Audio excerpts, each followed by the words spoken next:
Jalan seorang sufi menurut Kiai Soleh, kalau dalam syarah Al-Hikam ada dua. Yang pertama riyadhah, yang kedua warok. Jadi teman-teman yang sudah nawa itu ingin tirakatan, ingin lebih dekat kepada Allah, katanya Kiai Soleh, tempuhlah dua jalan. Yang pertama riyadhah, yang kedua warok. Riyadhah ada 4 sarannya Kiai Soleh. Yang pertama, tahan melek. Tahan melek itu tahan menyedikitkan tidur. Yang kedua, menyedikitkan makan, tahan lapar. Yang ketiga, menyedikitkan bicara. Yang keempat, menyedikitkan campur dengan orang lain. Jadi riyadhah yang kita lakukan menurut Kiai Soleh bisa didukung oleh 4 kebiasaan ini. Sedikit tidur sehingga lebih banyak waktu terjaga. Ya tentunya waktu kita tidak tidur kita gunakan untuk zikir, munajat, dekat dengan Allah. Anugerah dari Allah kalau kita kuat tidur sedikit. Banyak orang sekarang yang susah tidur ya. Anggap saja itu anugerah dari Allah untuk memperbanyak zikir, munajat, wirid, mendekat pada Allah. Karena di antara jalan riyadhah ini, kalau terlalu banyak tidur, ya porsi untuk asyik berdua dengan Allah jadinya juga berkurang. Karena waktu kita kan sudah terpotong banyak untuk makan, untuk bekerja, untuk macam-macam. Kalau tidurnya juga terlalu banyak, ya waktunya terpotong banyak. Yang kedua, menyedikitkan makan, tahan lapar, banyak puasa. Banyak puasa punya manfaat, daya tahan spiritual kita kuat. Karena puasa itu melatih menahan diri. Orang yang gemar puasa itu biasanya mudah menahan nafsunya.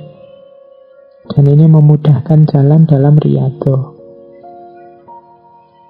Ditahan melek, tahan lapar. Yang ketiga, tidak banyak ngomong, mengurangi pembicaraan. Kalau hari ini mungkin ditambah mengurangi ngobrol lewat WA, lewat Facebook, lewat medsos.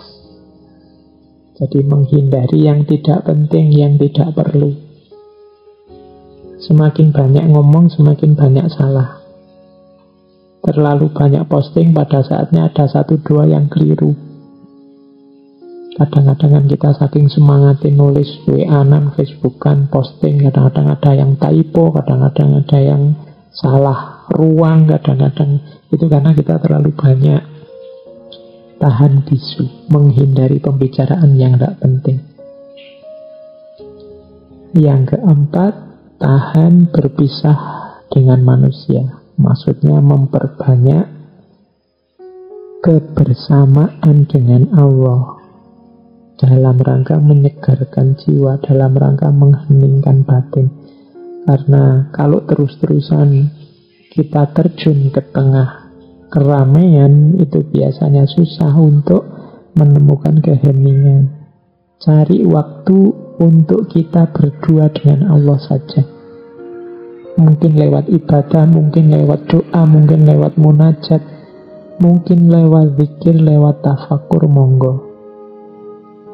Dan tidak harus malam hari. Setiap orang silahkan mengambil strategi sendiri-sendiri. Gimana caranya untuk lebih banyak kholwat tapi bersama Allah. Jalan pertama itu riyadhah. Yang kedua adalah jalan warok. Riyadhah itu unsur aktifnya, kalau warok ini unsur pasifnya. Unsur pasifnya apa warok itu? Kalau menurut Kiai Soleh ada 4. Ini Sama dengan pandangannya Imam Ghazali. Jadi warok itu ada warok udul, atau warok adil, ada warok solihin, ada warok muttaqin, ada warok siddiqin. Warok adil itu orang yang menjaga kesucian dirinya dari melakukan yang diharamkan oleh syariat. Ini warok adil. Jadi adil. Kalau memang haram, kita menjaga diri tidak nabrak itu. Ini minimal. Jadi orang yang warok adil saja tidak bisa, ya masih harus berusaha belajar lagi untuk menjalankan syariat. Karena ini batas minimalnya itu adil. Yang haram jangan ditabrak.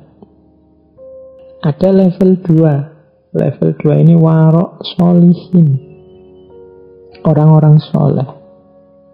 Orang-orang soleh ini tidak cuma menjaga diri dari yang haram, tapi yang menjurus ke arah haram juga tidak. Ini namanya orang-orang soleh. Saya tidak mau ke sana. Kalau saya ke sana itu biasanya terus ngomong orang lain, menghibah, memfitnah. Mending saya tidak usah ke sana deh. Ini orang-orang solihin. Segala yang menjurus ke arah haram dia tinggalkan. Ada lagi warok muttaqin. Warok muttaqin ini orang yang menghindari sesuatu, meninggalkan sesuatu. Sebenarnya sih masih syubhat, apa halal apa haram ya tidak tahu, tapi khawatir saja kalau memang itu nanti haram. Jadi ini namanya warok muttaqin. Bagi orang biasa ini sebenarnya masih mubah saja, boleh saja, wong ya tidak jelas haram apa halal apa makruh. Kalau bahasa agama namanya syubhat. Orang muttaqin ini bahkan yang syubhat sekalipun dia tinggalkan, karena khawatir nanti Allah tidak suka, karena khawatir kalau nanti ternyata memang haram. Ini orang-orang muttaqin, mirip dengan yang solihin tadi. Nah, ada juga warok siddiqin. Warok siddiqin ini, kalau tadi kan yang muttaqin yang syubhat, kalau ini sebenarnya halal, tapi sedikit-sedikit ada potensi jangan-jangan tercampur yang haram, maka dia tinggalkan. Di situ ada contoh, misalnya minum air yang disedekahkan orang yang tempat kerjanya penuh kecurangan. Misalnya orang yang kerjanya di tempat yang banyak korupsinya. Kok yang dilalah dia pas kita haus ngasih kita air. Ini kalau orang sedikit, hati-hati. Janganlah nanti jangan-jangan tergelincir pada kecampur dengan yang haram. Misalnya pejabat atau pegawai dapat mobil dinas. Ini diberi mobil kan kepentingannya untuk kepentingan dinas. Nah, kalau orang-orang siddiqin ini, yang warok siddiqin ini, mending sudahlah mobilnya ditaruh kantor saja. Ya dipakai kalau waktu kerja di kantor, pasti kepentingan kantor. Kalau di rumah khawatir kecampur dengan kepentingan-kepentingan rumah. Zaman Khalifah Umar bin Abdul Aziz kan banyak cerita-cerita seperti ini. Lagi kerja di kantor, pakai lampu kantor, tiba-tiba istrinya datang, lampunya dimatiin. Karena khawatir wong ini lampu dibayar oleh pajaknya negara, untuk kepentingan negara. Kalau istri saya datang pasti kepentingan keluarga, kepentingan pribadi, maka lampunya dimatikan. Nah, ini jenis orang-orang siddiqin, menjaga diri. Nah, saya tidak tahu teman-teman ada di level kewaroan yang mana. Ya paling tidak yang paling bawah, yang adil itu harus kita jalankan. Jangan sampai nabrak yang haram. Syukur bisa naik solihin, bisa naik muttaqin, bisa naik siddiqin. Ini dimensi pasifnya. Yang aktif tadi ya lakukan riyadhah, latihan-latihan. 2. Jalan sufi. Nah, tambahkan dalam jalan sufi kita aspek ikhlas. Kalau ini di hampir semua sufi jadi keyword, jadi kunci. Ikhlas kalau menurut Kiai Soleh ada 3 jenisnya. Yang pertama ikhlasnya abidin, yang kedua ikhlasnya muhibbin, yang ketiga ikhlasnya arifin.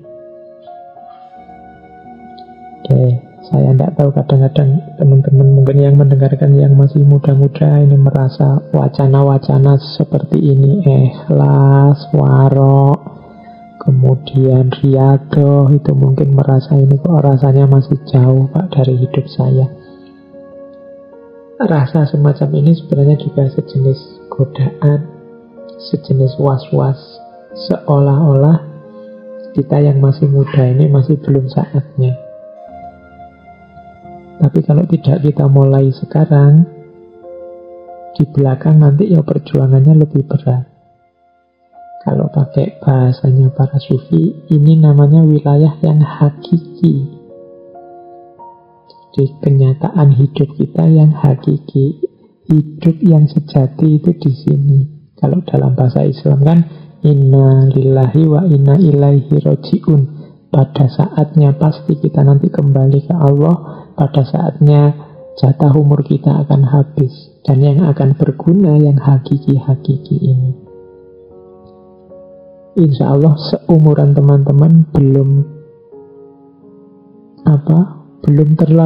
tidak terlalu mudah untuk memulai. Ya dimulai dari sekarang, nanti akan semakin baik ke belakang. Coba teman-teman dibaca para sufi besar, dibaca kisah-kisah para ulama, termasuk Kiai Soleh Darat ini, coba dicek.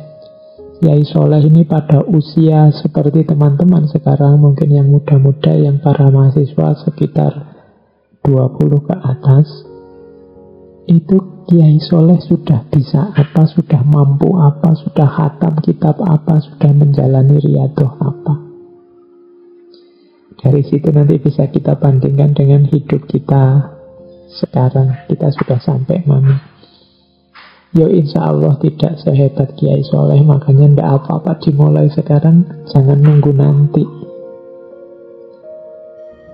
Sengaja saya angkat tema-tema yang agak timur, agak tasawuf belakangan ini, karena saya melihat situasi hari ini di luar serba banyak panasnya hawanya, baik hawa lahir maupun hawa batin kita. Mungkin sudah saatnya, mungkin Allah juga mengingatkan kita, saatnya untuk kembali ke dalam diri, saatnya untuk ilaihi roji'un. Bahkan Allah memberi isyarat yang sangat dahsyat dengan virus corona ini yang membuat kita mau tidak mau melakukan uzlah di rumah kita masing-masing. Ini bagi saya isyarat yang luar biasa dari Allah. Ayo segera membereskan diri kita. Jangan-jangan memang ini akhir zaman yang sebentar lagi sudah berakhir, maka ayo bareng-bareng dibereskan diri kita. Termasuk ini tadi, belajar pikiran-pikiran Kiai Soleh, cara untuk membereskan jiwa, membereskan batin lewat jalur tasawuf. Ikhlas yang pertama adalah ikhlasnya abidin. Orang ikhlas level abidin adalah orang yang beramal soleh, beramal baik, menjaga agar tidak riya, tidak ujub, tidak ingin pamer, tidak ingin sombong, pokoknya beramal untuk Allah dengan mengharap semoga mendapatkan pahala, mendapat surganya, semoga dijauhkan dari neraka. Ini level ikhlasnya orang-orang abidin. naik satu level, level ikhlasnya orang-orang muhibbin. Kalau orang muhibbin ini sudah tidak berpikir lagi pahala surga atau siksa neraka. Muhibbin ini orang-orang yang sudah jatuh cinta sama Allah, beramal hanya untuk tujuan memuliakan Allah saja. Orang yang jatuh cinta kalau beramal biasanya amalnya tanpa pamrih, hanya untuk yang dia cintai saja. Kalau kita beribadah pada Allah karena kita cinta pada Allah, tidak menunggu pahala, tidak sekedar berlindung dari siksa, kita sudah ikhlas di level 2, level muhibbin. Ada ikhlas di level paling tinggi. Kalau ikhlas di level paling tinggi ini ikhlasnya orang-orang arifin. Di level paling tinggi ini orang yang punya kesadaran bahkan aku bisa beramal baik ini bukan karena jasaku. Semuanya yang menggerakkan, yang membuka hati, yang memungkinkan aku beramal baik hanya Allah saja. Aku tidak punya daya, tidak punya upaya, tidak punya kehendak. Semua yang mengatur semua ini adalah Allah saja. Jadi ikhlasnya orang arifin. Kalau yang muhibbin tadi masih ada rasa aku mempersembahkan semuanya untuk Allah. Ini kan masih ada akunya yang berusaha. Tapi level arifin, bahkan yang aku lakukan ini hakikatnya pemberian Allah juga. Jadi aku tidak punya jasa sama sekali apapun. Nah, ini level orang arifin. Punya kesadaran bahwa yang membuat aku bergerak dan membuat aku diam itu ya Allah. Tidak sekedar mempersembahkan perbuatan untuk Allah, seperti di orang-orang muhibbin, atau mengharapkan pahala dan menjauh dari neraka, seperti di orang-orang abidin. Maka orang-orang arifin ini diantara cirinya selalu bersyukur. Alhamdulillah Allah menakdirku jadi orang yang taat, jadi orang yang patuh, jadi orang yang mau beramal soleh. Karena ada orang lain yang digaris untuk melakukan yang sebaliknya. Nah, itu cirinya orang arifin. Jadi ikhlas ternyata ada 3. Maka teman-teman tidak usah khawatir, Pak, kok saya masih incerannya surga ya Pak, masih tidak ingin masuk neraka ya Pak. Tidak apa-apa, itu pun sudah ikhlas. Meskipun ikhlas level abidin. Kalau di bawah ini, kalau di luar abidin apa Pak? Ya tadi, kalau di luar abidin, di bawah abidin berarti beramal hanya untuk pamer, beramal hanya untuk ujub, disombongkan, atau beramal karena duniawi, tidak karena Allah. Demi kemasburan, demi kekayaan, demi dipuji orang, itu berarti bawahnya abidin. Kalau abidin ya karena Allah, lillahi ta'ala, cuma sambil mengharapkan pahala dan ingin dilindungi dari siksa. Kalau muhibbin, tidak ada pamrih apa-apa, hanya untuk Allah saja amalnya. Kalau arifin, bahkan amal yang aku lakukan bukan dari aku, semuanya anugerah dari Allah. Ini namanya ikhlas.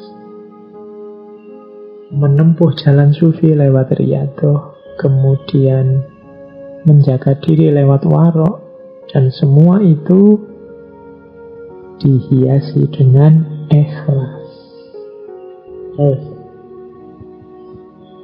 Selain ikhlas, nanti dalam syarahnya Hikam ada juga pandangan tentang kita harus selalu husnudzon pada Allah. Biasanya kebutuhan husnudzon ini dirasakan saat kita dapat musibah, dapat bencana, dapat kesulitan. Banyak orang yang bertanya-tanya, apa salahku, apa dosaku, kok Allah tega memberikan cobaan ujian seberat ini. Nah, itu yang kurang apa? Kalau ada pandangan semacam ini berarti dia tidak husnudzon kepada Allah. Dianggapnya Allah punya motif buruk, punya niat buruk. Padahal Allah itu Rahman Rahim. Allah itu tidak cuma sayang pada kita, tapi maha sayang. Berarti pasti Allah tidak menginginkan yang jelek, yang sengsara, yang menyusahkan untuk kita. Hanya kita saja mungkin yang salah paham, atau kita sendiri yang milih susah, milih sengsara. Nah, husnudzon kepada Allah menurut Kiai Soleh ada dua level. Ada level awam, ada level khawas. Kalau orang awam itu husnudzonnya adalah kalau dia dapat kenikmatan, kemudian dia merasa bahwa nikmat ini asalnya dari Allah semata. Nah, ini husnudzon level orang awam. Allah lah yang mewujudkan, Allah lah yang memberikan semua kenikmatan ini. Makanya cirinya, buahnya husnudzon di level awam itu syukur dan mengharap rahmatnya Allah. Jadi orang awam berhusnudzon pada nikmat yang diberikan oleh Allah. Nah, ada yang lebih tinggi, yaitu husnudzonnya orang khawas, orang-orang khos, yaitu yang melihat pokoknya Allah ini maha sayang, maha cinta kepada hambanya. Meskipun yang kita rasakan ini sengsara, yang kita rasakan ini kesulitan hidup, yang kita rasakan ini ketidaknyamanan hidup, orang yang husnudzon di level khos ini menganggap bahwa semuanya merupakan kebaikan Allah kepada kita. Allah sebenarnya menginginkan yang baik dan yang terbaik untuk kita, hanya saja kita tidak paham. Hanya saja kita mungkin belum bisa membaca. Ada macam-macam bencana, ada pertikaian, perselisihan di banyak tempat. Tapi orang-orang yang husnudzon pada Allah, ini pasti skenario-nya Allah untuk tujuan yang baik, untuk hasil yang baik. Hanya saja kita manusianya belum paham. Insya Allah nanti buahnya baik. Nah, kalau yang level 2 ini orang khos. Kalau orang awam biasanya lebih mudah husnudzon pada yang wujudnya nikmat-nikmat.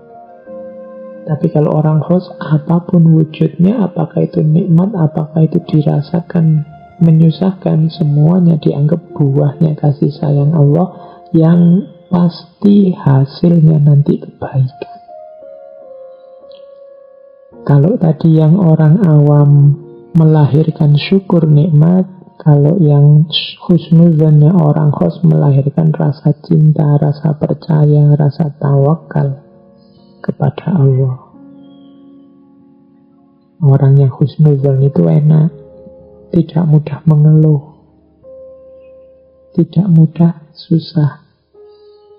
Ada orang maki-maki dia, kalau dibaca husnudzon itu orang ini ternyata perhatian padaku, ternyata dia juga sayang padaku, makanya dia sebut kesalahan-kesalahanku sehingga semoga besok aku bisa memperbaiki. Ini perspektif husnudzon. Kalau orang perspektifnya suudzon, bahkan orang ngomong baik sekalipun dicurigai.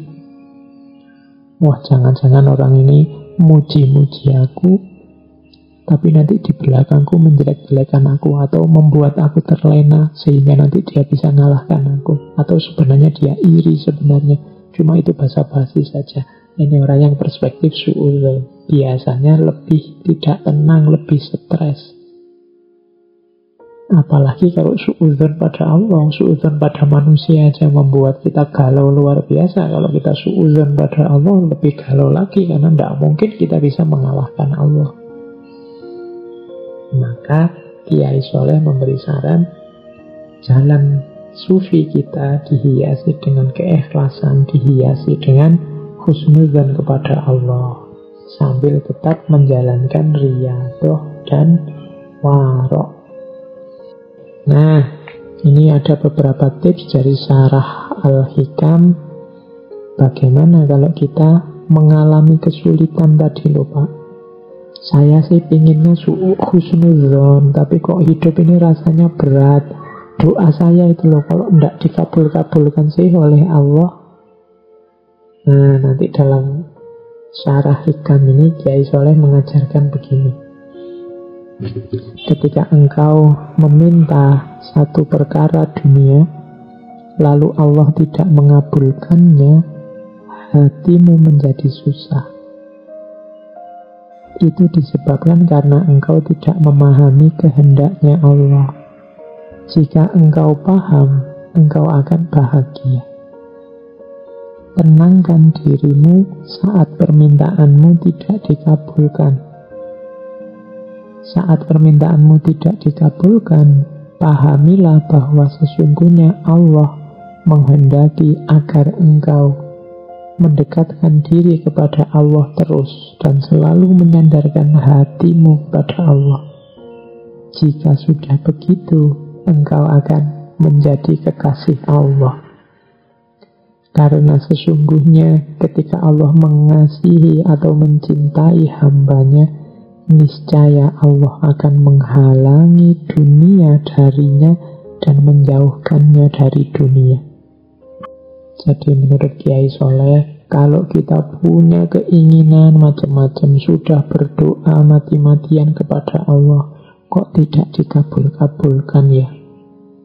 Apa Allah tidak suka padaku? Apa Allah tidak berkenan dengan doaku?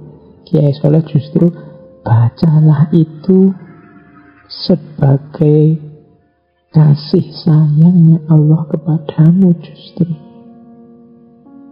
Jangan-jangan kalau itu dikabulkan, engkau tidak berdoa lagi, engkau tidak mendekat-dekat lagi kepadanya, padahal Allah ingin engkau selalu dekat dengannya.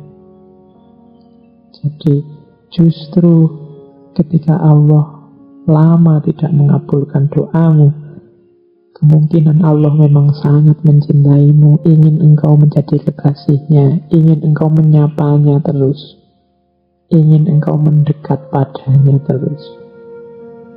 Dan Allah tahu kalau dunia bisa menghalangimu darinya, kalau dunia bisa menjauhkanmu darinya, maka permintaan-permintaanmu yang perkara dunia itu tidak segera dikabulkan oleh Allah karena Allah sangat sayang padamu. Nah, ini cara membaca kalau doa tidak dikabulkan, doa kita yang duniawi tidak dikabulkan oleh Allah menurut Kiai Soleh. Jadi Allah itu sangat cinta pada kita, maka Allah ingin kita dekat terus dengannya. Maka bersyukurlah kalau teman-teman merasa saya Pak sudah minta ini itu yang duniawi. Mungkin pengen apalah yang duniawi, mungkin jodoh, mungkin harta, mungkin jabatan, mungkin kedudukan, kok tidak dikabul-kabulkan oleh Allah?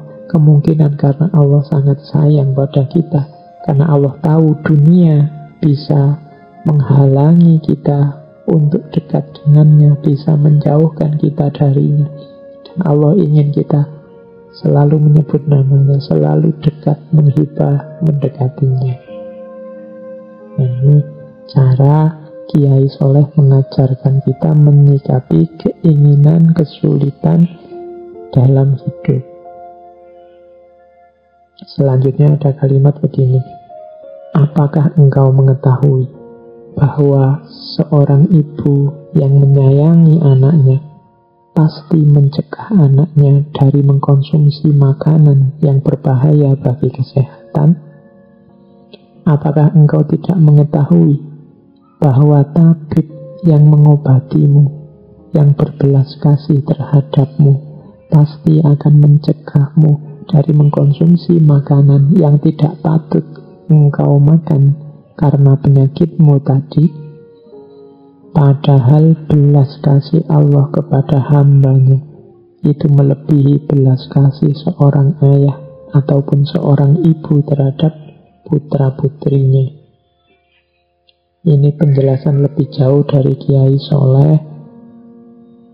Sebagaimana ibu yang sangat sayang pada anaknya, tidak semua yang diminta anaknya akan dikabulkan, apalagi yang membahayakan kesehatan.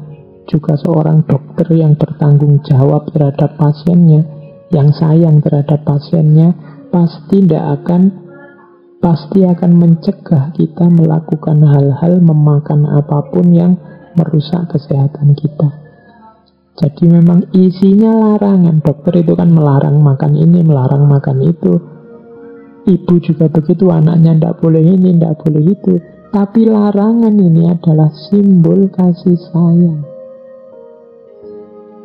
Penolakan, tidak mengabulkan permintaan, ini sebenarnya simbol kasih sayang. Karena orang tua tahu bahayanya apa buat anaknya, dokter tahu bahayanya apa buat pasiennya. Persis seperti itulah bukti sayang Allah pada kita ketika Allah tidak mengabulkan doa kita persis seperti yang kita inginkan.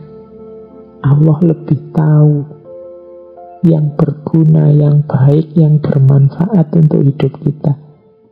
Di situ justru tampak kasih sayangnya Allah kepada kita.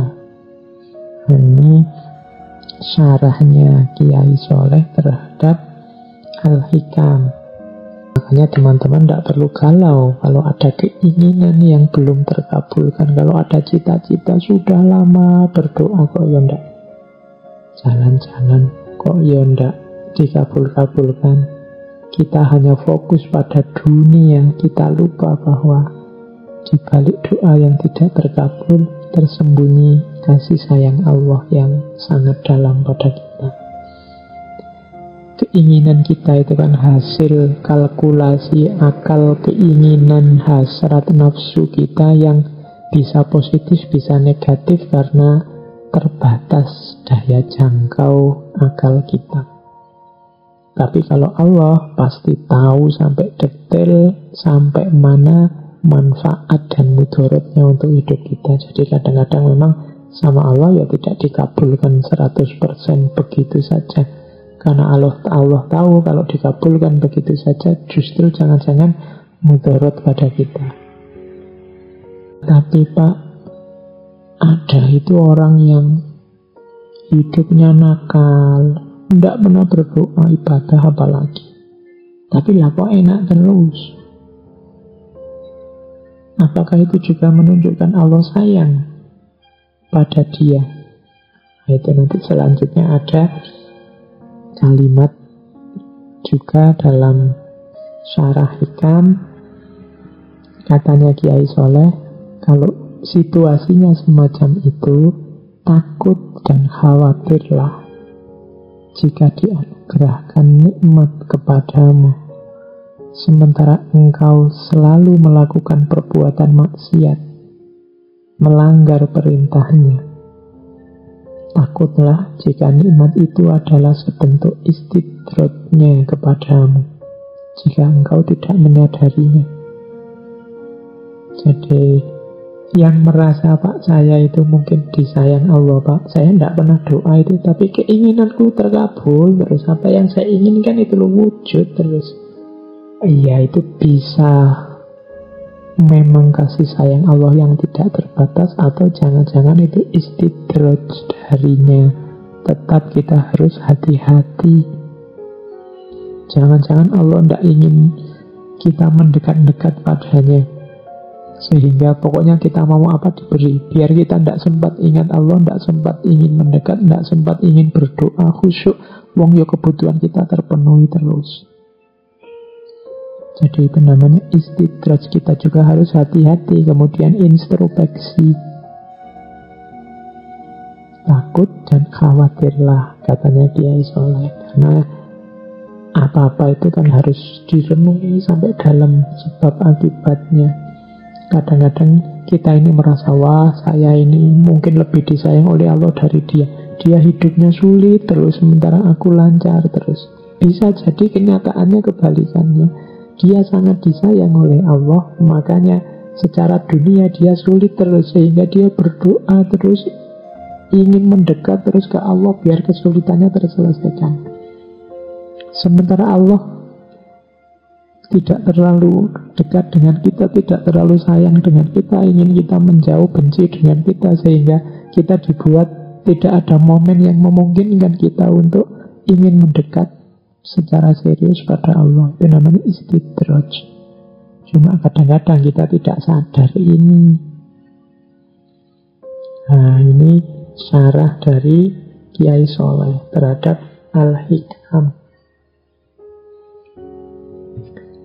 Ketika Allah memberimu kemauan untuk melaksanakan perintahnya, menjauhi larangannya, berpegang teguh menaatinya, maka ketahuilah bahwa Allah telah menyempurnakan nikmatmu lahir batin. Maka hendaklah engkau mensyukuri dan meminta kekalnya nikmat tersebut.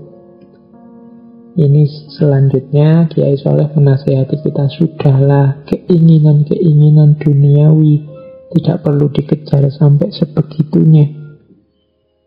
Diminta berdoa ya oke. Kalau tidak dikabulkan tidak usah galau. Ada yang lebih penting. Yang lebih penting apa? Kemauan untuk melaksanakan perintahnya, menjauhi larangannya, taat pada Allah. Ini justru yang paling penting. Mintalah selalu untuk dianugerahi Allah kemauan untuk menjalankan perintah, menjauhi larangan. Ini anugerah yang paling nikmat. Kalau Allah sudah menganugerahi ini, katanya Kiai Soleh, berarti Allah telah menyempurnakan nikmatmu lahir batin. Kalau kita masih mau sholat, masih mau puasa, masih mau zakat, masih mau sholat malam, alhamdulillah, inilah anugerah yang luar biasa dari Allah yang harus disyukuri. Tapi kalau permintaan-permintaan lain, doa-doa yang lain yang sifatnya duniawi, tidak harus terlalu dirisaukan. Jadi ini keinginannya Kiai Soleh agar kita lebih serius mendekat kepada Allah, tidak lagi tertipu oleh hal-hal kenikmatan-kenikmatan duniawi yang sementara, tidak lagi galau oleh kenikmatan-kenikmatan duniawi yang justru menjauhkan kita dari Allah, menjauhkan kita dari kedekatan kepada Allah. Nah, kalau diurut dari depan tadi kan diawali dari jangan lupa menjalankan syariat, kemudian jalankan syariat dari aspek lahir dan juga batin. Kemudian jangan mengandalkan amal, semuanya pasrahkan kepada Allah.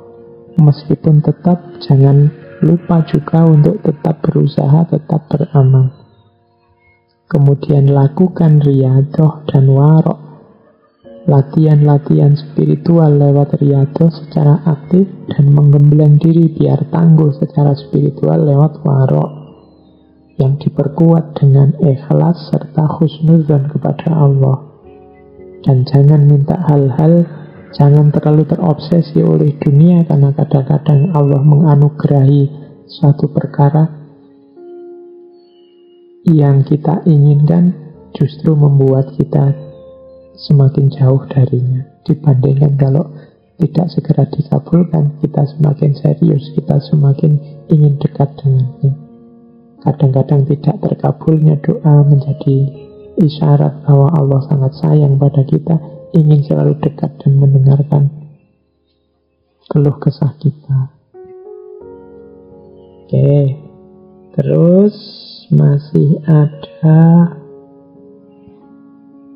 ya ini saya ambilkan sedikit dari tadi saya sebut ya, beliau nulis kitab Sabilul Abid ala Jauharatut Tauhid. Ada bagian yang menarik, mungkin ini anggap saja semacam quotes tentang wali dan karomah. Orang-orang yang dicintai Allah itu kan kadang-kadang diberi karomah-karomah, kemampuan-kemampuan luar biasa. saya melihat ada beberapa yang agak skeptis tentang fenomena karomah ini. Hal-hal luar biasa yang dilakukan oleh para kekasih Allah. Ada yang bilang Nabi aja tidak begitu, para sahabat juga tidak begitu. Nah, dalam Sabilul Abid ini Kiai Soleh menjelaskan kenapa zaman akhir para wali banyak kelihatan karomahnya, dan kenapa zaman sahabat dan tabi'in tidak seperti itu.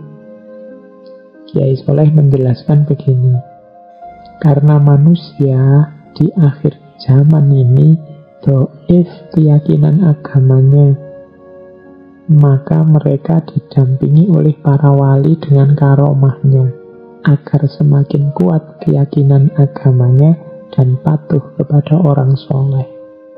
Semoga dengan demikian generasi zaman akhir tidak mudah menghina para orang-orang soleh. Berbeda dengan orang-orang zaman al-awwalin, periode sahabat dan tabi'in, yang dalam hidupnya masih sangat kuat keyakinannya kepada orang-orang soleh, sehingga karomah para wali tidak terlalu penting diperlihatkan. Apalagi zaman sahabat, di mana Rasulullah masih hidup bersama mereka. Ini salah satu petikan dari kitab Sabilul Abid yang menjelaskan kalau ada orang tanya, loh, para sahabat itu loh tidak punya karomah aneh-aneh, tidak seperti para wali tertentu yang kita baca kemarin-kemarin kan waktu kajian-kajian sufi kan banyak karomah-karomah para sufi ini. Kiai Soleh juga dikenal banyak cerita-cerita karomah tentang beliau. Suatu ketika beliau itu pernah jalan kaki menuju Semarang. Tiba-tiba ada Belanda bawa mobil lewat, nyalip beliau. Tapi begitu menyalip beliau, mobilnya mogok, macet, tidak bisa jalan. Nah, kemudian berjalanlah Kiai Soleh nyalip mobil itu. Kalau sudah disalip oleh Kiai Soleh, mobil ini bisa jalan lagi. Tapi begitu mobil ini nyalip Kiai Soleh lagi, mati lagi.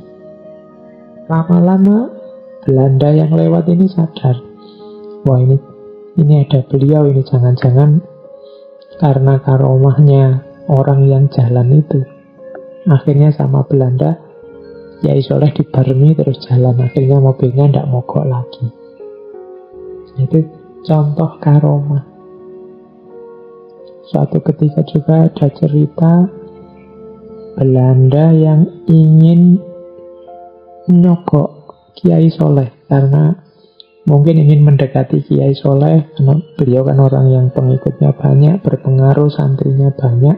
Jadi Belanda ini membawa uang banyak kepada Kiai Soleh, biar Kiai Soleh mau kompromi dengan Belanda. Wah, waktu tiba-tiba para Belanda ini mengeluarkan uangnya, Kiai Soleh terus marah. Terus dia mengambil sebongkah batu di hadapan orang-orang Belanda itu. Begitu batu itu diambil, ceritanya berubah menjadi emas. Orang Belanda itu terus menjadi tidak berani lagi untuk menyogok Kiai Soleh. Ya, meskipun ceritanya setelah memperlihatkan karomah ini, Kiai Soleh juga menyesal. Beliau sering menangis kalau mengingat cerita-cerita yang semacam ini. Tapi ini menunjukkan bahwa ya memang kadang-kadang Allah memberikan karomah pada orang-orang yang dicintai, pada para wali. Kenapa sih kalau di akhir zaman kadang-kadang malah lebih banyak cerita semacam itu dibandingkan zaman sahabat apa tabi'in dulu? Jawabannya Kiai Soleh, ya karena orang hari ini itu imannya lebih lemah, lebih butuh bukti lebih kuat, sehingga orang lain tertarik, sehingga para wali, para ulama ini dipercaya. Maka Allah mengizinkan mereka mendapatkan karomah-karomah tertentu. Beda dengan zaman sahabat atau tabi'in, mereka imannya masih sangat kuat, masih tidak butuh karomah-karomah. Apalagi zaman Kanjeng Nabi. Kanjeng Nabi masih hidup. Meskipun ada beberapa mukjizat Kanjeng Nabi, tapi kan tidak, kalau versinya di kitab Sabilul Abid, tidak sebanyak belakangan ini ada macam-macam karomah-karomah. Itu bukan karena para walinya, tapi mempertimbangkan kelemahan keimanan kita yang menuntut bukti macam-macam. Bahkan kadang-kadang teman-teman ini yang belajar, yang tertarik dengan sufi, dengan tasawuf, kan karena karomah-karomah itu, apalagi yang masih muda-muda. Ingin bisa jalan di atas air lah, ingin bisa macam-macam. Itu kan yang menarik anak-anak muda, sehingga suka dengan tasawuf. Bisa membaca masa depan lah, bisa membuat orang gentar lah. Jadi membayangkan karomah-karomah semacam itu, sehingga tertarik meniti batin menuju ke dalam diri. Meskipun dalam tradisi tasawuf sendiri, karomah ini kan bukan sesuatu yang jadi target, jadi tujuan. Ini hanya bunga-bunga saja dalam perjalanan sufi. Oke, saya kira itu ya teman-teman, sedikit gambaran tentang gagasan-gagasan Kiai Soleh Darat As-Samarani.